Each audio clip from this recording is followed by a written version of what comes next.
ነብዩ መሐመድን ክብርና ረመት በሳቸው ላይ ይሁን ከልቤ ወዳቸዋለሁ። ለምን መሰላችሁ ወዳቸው? እሳቸው የተወለዱት መካ ነው፣ ያደጉትን መካ ነው። ነገር ግን ስለ መካ ከመጻፋቸው በፊት ስለኛ አገር ቅድም አባቴ ፕሮፌሰር እንዳሉት እውነተኛይቱ ምድር እንደገና ደግሞ መርቀዋታል። ስለዚህ እኛ ኦርቶዶክሳውያን ከሙስሊም ጋር ያለን ግንኙነት የነብዩ ምርቃን ራሱ አበሻውያን ስለሆን ይሄንን በማሰብ እንደ አባቶቻችን በእውነቱ እንኳን የብዙ እምነት አባት የሆኑትን ቀርቶ የኛ መጽሐፍ ምን ይላል? አንደኛ ጴጥሮስ ምዕራፍ 2 ቁጥር 17 ላይ ሁሉን አክብሩ ይላል። እንደገና በሃይማኖት አባትነት ደግሞ የሐዋርያት ሥራ ምዕራፍ 23 ቁጥር 5 ላይ የሌላውን የሃይማኖት አባት እንደዛው አክብሩ ይላል። ነብዩ መሐመድ ደግሞ ለኛ እሴታችን ናቸው። ቅድም እንዳሉ በአረቡ አገር የሀበሻ ምድር እንድትታወቅ ስለሰሩልን ለዚህ ውለታ ልንወዳቸው ይገባል። በመሃላቸው ውስጥም እንደነዚህ አይነት ሰዎች አሉ። እሺ እነዛ ደግሞ ከየት ነው የተፈጠሩት? ሃይማኖቱ ይሄ ነው የሚያስተምረው። ይሄ ልጅ ደግሞ ከየት ነው የመጣው? በፊት እንዲህ ነበር፣ ተከባብረን ተቻችለን የምንኖር ማህበረሰብ ነበር። አንዳንዶች በመሃል ይመጡና እንደዚህ ያልሆነ ተግባር አሳይቶ ነው እናንተን ጥላቻ ውስጥ የሚንከት። በነገራችን ላይ ግን ይሄ ልጅ ፖለቲከኛ እንደሆነ ታውቃላችሁ? አታውቁማ? ዋጋ ትከፍላላችሁ፣ ስልጤዎች ዋጋ ትከፍላላችሁ፣ ዋጋ ትከፍላላችሁ። ኦፌክ ገዳ በኦሮሚያ ክልል ተበትናችሁ ነው ያላችሁት። ሱቅ እናንተ ነው ያለው እንዳለ። ዋጋ ትከፍሉበታላችሁ ስርዓት ማትይዙ ከሆነ።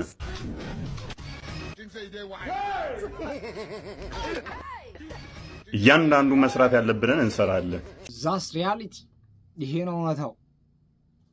በሁሉም ቦታ ሄዶ እሳትን መጫር ነው የለመደው እንደዚህ አይነት ሰዎች። ሃይማኖቱን በነገራችን ላይ አይወክልም። ሃይማኖቱን ወክሎ አይደለም። እና ይሄን ነገር ነን ሙስሊም ያልሆናችሁ ሰዎች ራሱ በደንብ መቃወም ያለባችሁ በዚህ ጉዳይ ነው። እና የኛን ሃይማኖት አይወክልም ማለት ነበረባችሁ። አንዳንዶች ለሱ ሊቆሙ ይፈልጋሉ፣ የእነሱንም ድድብና ሊገልጹ ማለት ነው። በእናንተ ዘመን ነብዩ መነካት ሞት ነው። ይሄንን ብሞት የመጨረሻው ከነብዩ ሞት በላይ አይደለም። እኔ ብሞት ድል ብናደርግ ቦታ እንዳትለቁ። እናንተን የሚደፍረው በማንነታችሁ አይቶ ብዙ ተስፋ አላችሁ። ዛሬ በዚህ ትውልድ ላይ ዛሬም ነብዩ እየተሰደቡ ነው ታውቃላችሁ። ዛሬም የእስልምና ክብር እየተደፈረ ነው። ይሄ ትውልድ ባለበት ዘመን ውስጥ ይሄ ለኛ ሞት ነው። ታምናላችሁ? ምንድነው መልሳችን? አማም ረብል ዓለሚን። በዚሁ አጋጣሚ ይህንን መልእክት ማስተላለፍ ፈልጋለሁ ለሚሰሙት ሁሉ። በዚህ ሰሞን በሚዲያ እየተንሸራሸረ ያለ የነብዩ ክብርን የነካ ሰው ነብዩን አይደለም የደፈረው። ነብዩ ማይደፈር ስብዕናና ክብር ያላቸው ነው። አላህ ከፍ ያደረጋቸው ነብይ ናቸው ሰለላሁ ዐለይሂ ወሰለም። ምንም የሚሹ ሰው አይደለም። ግን ድፍረቱኛ ነው። የክርስትና እምነት ተከታይ ወገኖች ቤተ ክህነት እስልምናን ስንሰብክም ስናስተምርም ሰዎች አምነውበት እንዲመጡ እንጂ ሰዎችን አስገድደን እንድናዝ የታዘዝንበት ዲን አይደለም። አድርገንም አናውቅም። የየትኛውም እምነት ክብር እንዲነካ አንፈልግም። ያም የታዘዝነው በቁርአን ላይ ነው። አላህ የሌሎችን እምነት አትሳደቡ እምነታችሁን ታሰድባላችሁና ጌታችሁን ታሰድባላችሁ ስላለ ይሄንን እናናደርግ። ሰዎች በአስተምሮት ይጥሩ፣ ይስበኩ፣ አደባባዩን ይቆጣጠሩ፣ ችግር የለብንም። ሐቅ ያለው ሜዳው ላይ ይውጣ። ነገር ግን የእምነቱን ረምዝ ይሁን የእስልምና ከነፍሳችን በላይ የምንወዳቸው ነብይ አንድ አይደለም 100 ጊዜ ፊዳ የምንሆንላቸው ነብይ መንካት ግን የዚህን ኡማ ክብር መንካት ነው። ስለዚህ ዝም እንደማንል ሊያውቁት ይገባል። እንደ ተቋም እንቅስቃሴ ተጀምሯል። እስልምና ጉዳይ ተቋሙ ክስ ይመሰርታል። ይሄን ድርጊት ዛሬም ትናንትም በፈጸሙ ሰዎች ላይ የህግ አስከባሪ አካላቶች ሰዎቹ በህግ ቁጥጥር ስር እንዲውሉ አላስፈላጊ ነገር እንዳይደረግ እንዲያደርጉ በህግ ተጠያቂ እንዲሆኑ እንጠይቃለን። ህጋዊውን ስርዓት ተከትለን እንሄዳለን። ይሄን ያነሳሁት እናንተ ወጣቶች ዲናችሁን ስተው ይሄ ነው ማንነታችሁ የሚመጣው። እናንተን የሚደፍረው በማንነታችሁ አይቶ ነው። ስለዚህ በእናንተ ዘመን ነብዩ መነካት ሞት ነው። ይሄንን አስቡት። የምሬ ነው የምላችሁ። ሜንታሊቲያችን ተመሳሳይ። ሰዎች እኛን አይቶ ነው እሳቸው የሚደፍሩት። አንተ እዚህ ጋር ስትሮንግ ብትሆን ኑሮ ለዲኒክ ያለ ቦታ ከፍተኛ ቢሆን ኑሮ አንተን ለመድፈር በጣም ነው የሚከብዳቸው። አንተን አልፎ እሳቸውን ሂዶ አይነቁም። የመጨረሻ ንቀት ነው እሳቸውን ሂዶ መንካት ማለት ነው። ያው ወዝ ጉድ ባር ዲስ ኢዝ ኤ ቢሄር ሮ እዚህ ጋር ሚላል አንተ አረባክ ፎይን የሆነ ነገር እንዳያደርጉት ይላል። እኔ አያገባኝም። አንድ ለአንድ ባለጌ ጥብቅና የምቆምበትም ድምጽ የምሆንበትም ምንም አይነት ምክንያት የለኝም። እንደውም በህግ መቀጣት አለበት ብዬ ነው የማስበው። ምክንያቱም ኢትዮጵያ ውስጥ የኦርቶዶክስ ቤተ እምነት ስትነካ የነኩ የተባሉት ሰዎች በህግ ሲቀጡ አይተናል። ስለዚህ የሙስሊምና የፕሮቴስታንት ወይም የሌላ ቤተ እምነቶች ሲተቹ፣ ሲቀለድባቸው፣ ሲሾፍባቸው ደግሞ ዝም የሚባሉበትና ወይም ደግሞ ፍሪደም ኦፍ ስፒች ነው ተብሎ የምንቀበልበት ምንም አይነት ምክንያት የለም። ለዚህ ማሳያ ደግሞ ልጅ ያሬድን ማየት ትችላላችሁ። ልጅ ያሬድ ስለ ቤተክርስቲያን ተቸ ተብሎ 2 ዓመት ያህል ታስሮ ነው የወጣው። አሁን በዚህ ዓመት ደግሞ የጥምቀት ጊዜ የአምቦ ዩኒቨርሲቲ ተማሪዎች ታቦት ላይ ቀልዳቸዋል ተብሎ 1 ቀን እንኳን ሳያድሩ እስር ቤት ተወርውረዋል። ስለዚህ እፎይም ቢያንስ ከ1 እስከ 5 ዓመት መታሰርና መቀጣት አለበት ከሚሉት አንዱ ነኝ ማለት ነው። ምክንያቱም የራሱን እምነት መስበክ መብቱ ነው። ስለ ኦርቶዶክስ ሃይማኖት ቃሉን ወይም የመጽሐፍ ቅዱስ ቃልን ማስተማር መብቱ ነው ሙሉ ለሙሉ። ነገር ግን ከራሱ እምነት ወጥቶ ነብዩ መሐመድን መተቸት ወይም ደግሞ የነብዩ መሐመድ ተከታይ የሆኑ ሙስሊሞች ላይ ማላገጥ፣ ማሾፍ ልክ አይደለም። ስለዚህ በዚህ ደግሞ የተማሩ የሙስሊም ጠበቃዎች አሉ። ሰው እናንተ ጠበቅ አድርጋችሁ ጉዳዩን መያዝ ነው። ከዛ ደግሞ ከተፈለገ ደግሞ ትንሽ የፖለቲካል ቅመም ጣል አድርጉበት። በኦርቶዶክስና በሙስሊም ግጭቶችን ለማምጣት የሚል ነገር ብጥሉበት ደግሞ ከ1 እስከ 5 ዓመት እፎይ ይላል ማለት ነው። እና ይሄን ነው ማለት ዋናው ነገር ማለት ነው። ቢኮዝ እያንዳንዳችን ሃይማኖት አለን። የራሳችንን ሃይማኖት አክብረን የሌላውንም አክብረን መቀጠል አለብን እንጂ ማንም እየተነሳ ለምሳሌ አንዳንድ ኦርቶዶክሶች አሉ ፕሮቴስታንት ፓስተሮችን እያጠለጠሉ እንዲያሉ እየጨፈሩ ነው ምናምን የሚሉ አሉ። ሙስሊሞቹንም በዛን ያህል የሚተቹ አሉ። ስለዚህ እነዚህም ትምህርት እንዲሆናቸው እፎይን ማስቀጣት አለባችሁ ማለት ነው ሙስሊሞች። ኤኒዌይስ ላቭ ዩ ኦል። የተማረከው እንደዚህ ያስባል። ሙሉ አይደለም አንድ ላይ ጭፍን የሆነው። ከነሱ ውስጥም ቤስት የሆኑ ሰዎች አሉ። ነገሮችን በብዙ አንግል የሚያዩ ብዙዎች አሉ። ለዚህ ነው እኮ አንድ ላይ እንዳንሰድባቸው ይሄ ነው የሚከለክለው። አልደግፍም። የሰው ሃይማኖት አትንኩ።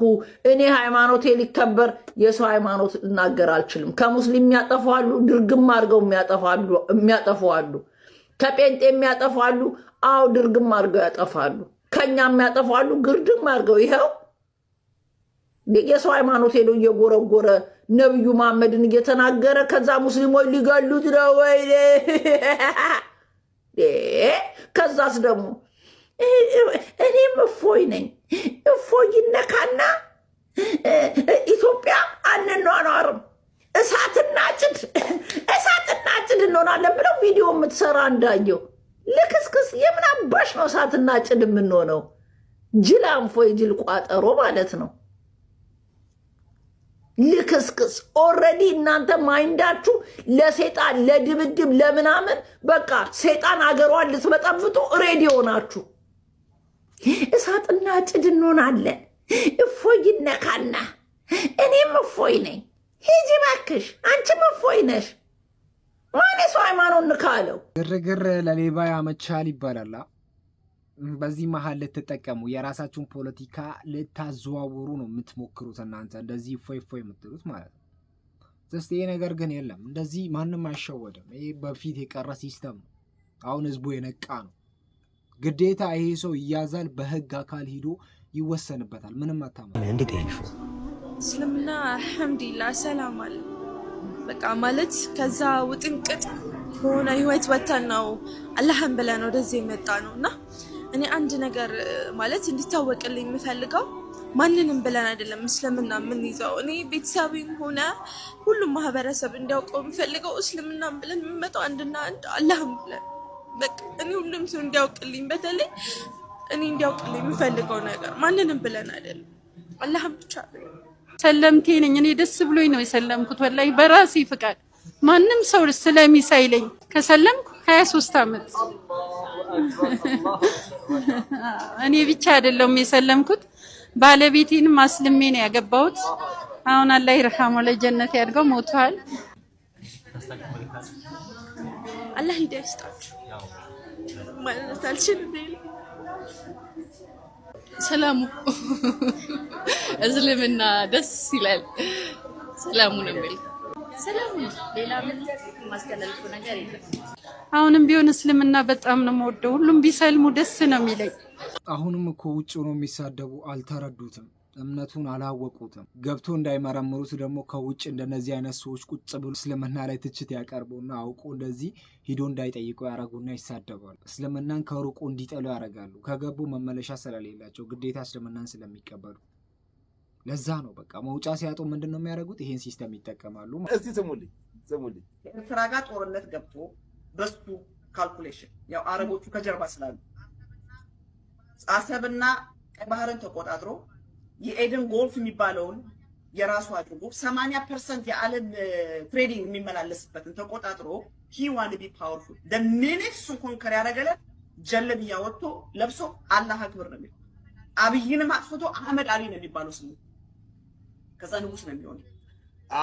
እንግዲህ ትንቢቱ ይሄ ነው። ክቡራትና ክቡራን ወዳጆች ጠቅላይ ሚኒስትር ዶክተር አብይ አህመድ የቀይ ባህርን ወደብ በእጃቸው ካስገቡ በኋላ አሰብን ከያዙ በኋላ ያንን ነገር ልክ እንዳሳኩ አላሁ አክበር ማለት ይጀምራሉ። ታዲያ ምን ችግር አለ? በነገራችን ምን ችግር አለ? አላሁ አክበር ጻፉልኝ። በመድኃኒዓለም ሁላችሁም ጻፉ። እስላም ክርስቲያን ሳትሉ አላሁ አክበር ብላችሁ ጻፉ። ክቡራትና ክቡራን ወዳጆች ምን እንዳትሆኝ ነው አላሁ አክበር የተባለ እንደሆነ። አላሁ አክበር ማለት ነውር አደረግሽው እንዴ? እግዚአብሔር ይክበር እኮ ማለት ነው እናቱ እንዴ። ቋንቋ ለምን ተቀየረ ነው እንዴ? እግዚአብሔር ይክበር አይደለ እንዴ? ሉባባ እስቲ ንገሪ። ሉባባው ሴት ሉባባ ይሳቃላችሁ አይደለ? ኧረ እዚህ ጋር ከዚች ሴትዮ ጋር እኩል የሆነች አንድ ትንኝ በጣም አስቸግራኛለች እንዴ። ምንድነው እሱ እናቴ? እንዴ ለምን በእጄ ለመጥፋት ፈለግሽ? ምን ወይ ህዝቡ እንዴት በዚህን ያህል ደረጃ ፖለቲካና ሃይማኖትን መለየት ያቅተዋል? ፖለቲካ እያራመድክ ከሆነ ፖለቲካን እዚህ ሂድ፣ ሃይማኖትን ከሆነ ሃይማኖትን። ፖለቲካና ሃይማኖት አንድ ውስጥ አትክተቱ። ጀስት አይመችላችሁም ራሱ። ለምሳሌ ፖለቲካ ግን የሆነ ቦታ ላይ እየጠራ ከሆነ እዛ ውስጥ ብዙ አይነት ሃይማኖቶች አሉ። አንተ የወከልከው የሆነ ብሔርም ቢሆን እዛ ውስጥ ብዙ አይነት ሃይማኖቶች አሉ። እነዛን መያዝ የምችለው ደግሞ በአጠቃላይ አንተ ስለ ፖለቲካ ብቻ ካራመድክ ነው፣ የእነሱን ጥቅም ብቻ ካስኬድክ ነው። እንዴት አንድ ሰው ሃይማኖትን ነጥሎ ያወራል? ፖለቲከኛው ናችሁ። ነብያችን ሰለላሁ ዐለይሂ ወሰለምን የሚሳደብ ሰው ምሳሌው ልክ ወደ ሰማይ አንጋጦ እንደሚተፋ ሰው ነው። አያችሁ፣ ምራቁ ፊቱን እንጂ ሰማዩን በፍጹም አይጎዳውም። ነብያችን ሰለላሁ ዐለይሂ ወሰለም የምትሳደበው ስድብ እሳቸው ላይ በፍጹም ሊደርስ አይችልም። ነገር ግን ራስህን ትጎዳለህ። አላህ የእሳቸውን ክብር ጠብቆላቸዋል። ኢና ከፈይናከል ሙስተህዚኢን የሚሳለቁ ሰዎችን እኛ በቅተንሃል ይላቸዋል። አላህ እሳቸውን በቅቷቸዋል። በፍጹም ልትደርስባቸው አችልም። ሰላም። ወማ አርሰልናከ ኢላ ረሕመተን ሊልዓለሚን። ቢመረህም ትውጧለህ። እሳቸው ለዓለማት እዝነት ናቸው። ከነ ጆን ዳንኤል ጋር ከታሰሩት መካከል አንዷ ማርገዟን ቅድም አንድ መረጃን አቀብያችሁ ነበረ። አሁን ላይ በተሰማ መረጃ ያረገዘችዋ ናዮ እንደሆነችም ታውቋል። ላይ ያለችው ናዮ በአሁኑ ሰዓት ማርገዟም ተሰምቷል። በነ ጆን ዳንኤል ክስ መዝገብ በተከሰሱ ተከሳሾች የዋስትና ጥያቄ ጉዳይ ላይ አዲስ ውሳኔ ሊሰጥ መሆኑ የተነገረ ሲሆን አንደኛዋ ተከሳሽ ማለትም ናዮ ነፍሰ ጡር ስለሆነችና የመውለጃ ጊዜ ስለተቃረበ ፍርድ ቤቱ በልዩ መዝገብ እንዲመለከተውም ተጠይቋልም ተብሏል። በዚህ ጉዳይ ላይም አዲስ ነገር ከተከሰተ እየተከታተልኩ የማቀርብላችሁ ምናል። እስከዛው ግን እዚህ ያለችውን የፕላስ ምልክት የሚጫኗት መልካም። ጆን ዳንኤል የልጅ አባት ሊሆን ነው። በጣም ይገርማል፣ በጣም ይገርማል። ለማንኛውም ይመቻቸው። ማንኛውም በዚህ በነሽዳ መልስ አይሆንም። እሱ ነሽዳ የሚባል ነገር ኢስላምን አይወክልም። እስላማዊ ነሽዳ፣ እስላማዊ ፊልም ምናምን የሚባል ነገር የለም በኢስላም። الدين قال الله وقال رسوله وقال الصحابة هم علو العرفان كما قال الإمام ابن القيم الجوزية رحمه الله تعالى. دين بلو مالت الله انديه أنا ملكتني عندي هارو صحابة عندي هارو هلك بك يهينا إسلامي نشدة، إسلامي منزومة، إسلامي فيلم، إسلامي كلاملي. الإسلام بريء من هذه الأشياء. الأناشيد يعني ليست من طرق الدعوة، وكذلك الأفلام وكذلك المنظومات كما يسمونها التي فيها الشرك والخرافات والبدع. كان هاي النجار سوش تناك كويك جبال الله قال ندينا وبرو لسوش بمن ناجر يملك تنيا وقال ندينا وبرو بمن ناجر هين وجي تبرت برو مالت እንደዚህ አይነት ነገራቶች ከእስላም አይደሉም። ኢስላም አይደለም። ተውት፣ ተማሩ እናንተ። ከዛ በኋላ ለክህደት ባለቤቶች፣ ለቢድዓ ባለቤቶች፣ ለሽርክ ባለቤቶች መመለስ እሱን ነገር ለእውቀት ባለቤቶች ተውት። እነሱ አካሄዱን ያውቁበታል። የሰዎችንም ዓላማ ስለሚያውቁ ማለት ነው። ከዛቸዋላ ጀርባቸውን ምን እንደሚቀነጥሳቸው በደንብ አድርገው ያውቃሉ እነዚያ ሰዎች የእውቀት ባለቤቶች። እናንተ ግን አታውቁ። በዚህ እናንተ አውቃችሁ ነው እያፈመሳችኋቸው ነው። እሺ ጥያቄ ያለው ሰምታችኋል። ምንም ልታረጉ አትችሉም። እንግዲህ ቢመራችሁም ዋጡ። እስላማዊ ነሺዳ የሚባል ነገር፣ እስላማዊ ፊልም የሚባል ነገር የለም ተብሏል። በተቻለ አቅም እነዚህ ነገሮችን ለመቀነስ እንሞክር። እስቲ የምሬ ነው የምላችሁ። እስቲ ለመተግበር እንሞክር። ሁላችንም ደግሞ እኮ ጀስት በዚህ ነገር ተጣምደናል፣ ግን በተቻለ አቅም እስቲ እየቀነስን እንሂድ። ወንድማችን መሐመድ አልዓሩሲ ጉዳይ የተጨነቃችሁ እህቶች ወንድሞች፣ ወንድማችን መልእክት አለው፣ እናዳምጥ። السلام عليكم ورحمة الله وبركاته. كل عام وانتم بخير. الله يعطيك العافية ويطول بعمرك. شكرا لك ولكل الإخوة والأخوات من الإثيوبيين والإثيوبيات اللي سألوا عني وأبدوا هذا الاهتمام وما بخلوا بدعواتهم وأمنياتهم لي بالسلامة. الله يجزيكم خير ويعطيكم ألف عافية وما يريكم مكروه إن شاء الله ولا يريكم مكروه إن شاء الله. أبشركم أنا بخير.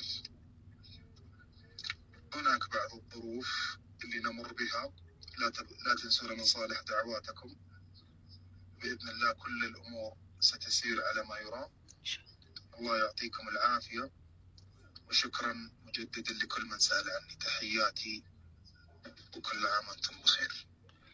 እንግዲህ ወንድማችንን እንደሰማችሁት ሁሉም በሱ ጉዳይ ላይ የተጨነቀውን በሙሉ ዱዓ አድርጓል። አላህ ይጠብቃችሁ ብሏል እና ስለራሱም ደግሞ ደህና ነኝ ብሏል። ግን ያው የሰው ልጅ የሚያልፍበት ዙሩፎች አሉ። በዛ ደግሞ ዱዓችሁ አትርሱኝ በዱዓችሁ ብሏል።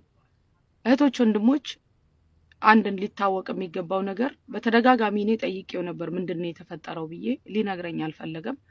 ግን ዙሪያው ላይ ያላችሁ ወንድሞች፣ ቅርብ ላይ ያላችሁ ጀስት እዩ፣ ያለበትን ሁኔታ ቼክ አድርጉ፣ ከጎኑ ሁኑ።